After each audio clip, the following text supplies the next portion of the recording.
नमस्कार।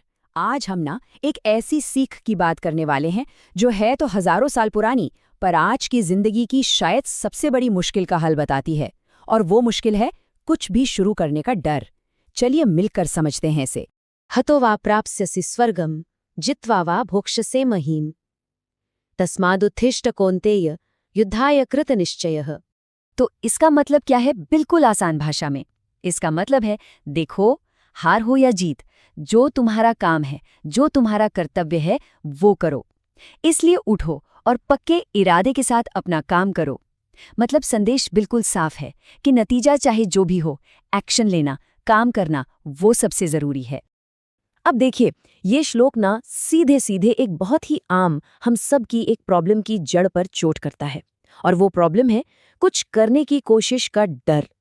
वो डर जो हमें कुछ भी नया करने से पहले ही मानो फ्रीज कर देता है। तो आखिर क्या है वो चीज जो हमें रोक देती है? कभी सोचा है, मन में एक बहुत ही शानदार आइडिया आता है, पर हम एक कदम भी आगे नहीं बढ़ा पाते। ऐसा महसूस हुआ है कभी? बस ये श्लोक इसी उलझन को सुलझाने के लिए है। चलिए इसे ना एक छोटी सी कहानी से समझते हैं। मान लीजिए कोई है जिसके दिमाग में एक ऑनलाइन बिजनेस का बड़ा जबरदस्त आइडिया आता है। उसे लगता है, वाह, ये काम कर गया ना तो कमाल हो जाएगा।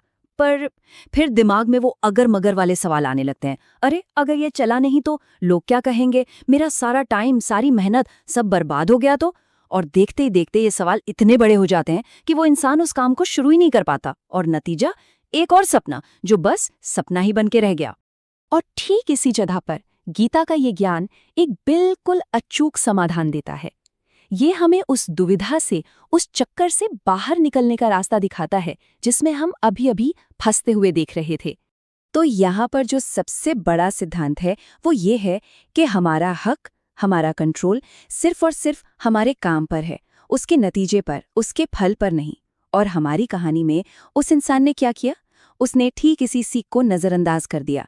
उसका सारा का सारा ध्यान इस पर था कि क्या होगा, इस पर नहीं कि क्या करना है। तो उस कहानी में असल में गलती हुई कहाँ? गलती ये हुई कि सारा फोकस एक ऐसे नतीजे पर था जो अभी आया ही नहीं है, भविष्य में है। जबकि ध्यान कहाँ होना चाहिए था? उस एक चीज पर जो पूरी तरह से अपने कंट्रोल में थी, और वो था काम को शुरू करना। हुआ क्या? भविष्य के एक डर ने आज के एक्शन पर ब्रेक लगा दिया। सोचिए जरा, क्या अपने साथ भी ऐसा होता है? तो ये जो सोच में एक छोटा सा लेकिन बहुत बड़ा बदलाव है ना, बस यही हमारे जीने के तरीके को पूरी तरह से बदल सकता है। ये डर की जगह एक्शन को चुनने का एक बिल्कुल नया माइंडसेट है।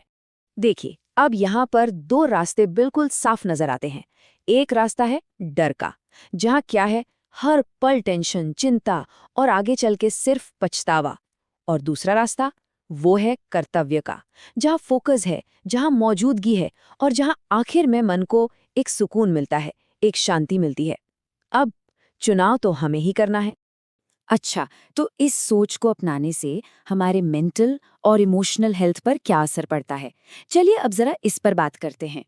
तो देखिए, इस ज्ञान को अपनी जिंदगी में लाने के ना सीधे सीधे फायदे हैं। सबसे पहले तो दिमाग से प्रेशर कम हो जाता है, नतीजों का डर हट जाता है, और रोज की जिंदगी थोड़ी और सिंपल महसूस होने लगती है। मन में एक हल्कापन आता है, एक क्लैरिटी, एक शांति आती है।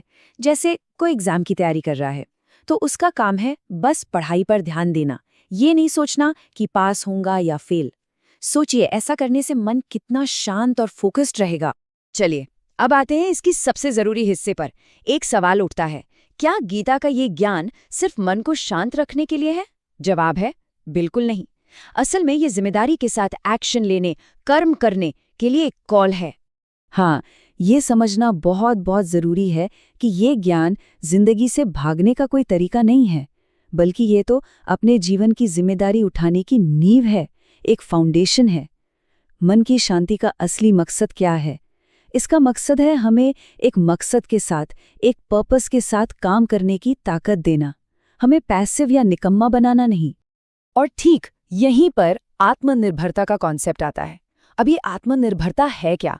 ये वो स्टेट है, वो अवस्था है जहां हम जो भी हमारे पास है उसी का इस्तेमाल करके एक्शन लेना शुरू करते हैं। ज्यादा कुछ नहीं, जैसे हमारे पास सिर्फ एक मोबाइल फोन है तो उसी से कितना कुछ सीखा जा सकता है, कितना कुछ किया जा सकता है। असल में आज हम में से हर एक के पास कुछ न कुछ तो है ही जिससे शुरुआत की जा सकती है। हमारे पास वक्त है, कोई ना कोई स्किल या हुनर है, सीखने की काबिलियत है, और हाँ, एक मोबाइल डिवाइस तो लगभग सबके पास है ही। बड़ा सवाल बस ये है कि क्या हम इन छोटी छोटी चीज़ों का, इन रिसोर्सेज का सही इस्तेमाल कर रहे हैं। अच्छा, और जो लोग इस रास्ते को और गहराई से समझना चाहते हैं, उनके लिए नीचे डिस्क्रिप्शन में एक सीधी सरल जानकारी दी गई है। अगर दिल से आवाज आए तभी उसे देखिएगा। तो आखिर में बस एक बात याद रखनी है, असली शांति का मतलब ये नहीं कि जिंदगी में कोई मुश्किलें ही ना हो, नहीं। असली शांति तो उन मुश्किलों के ठीक बीच में खड़े होकर एक्शन लेने की हिम्मत और ताकत का नाम है।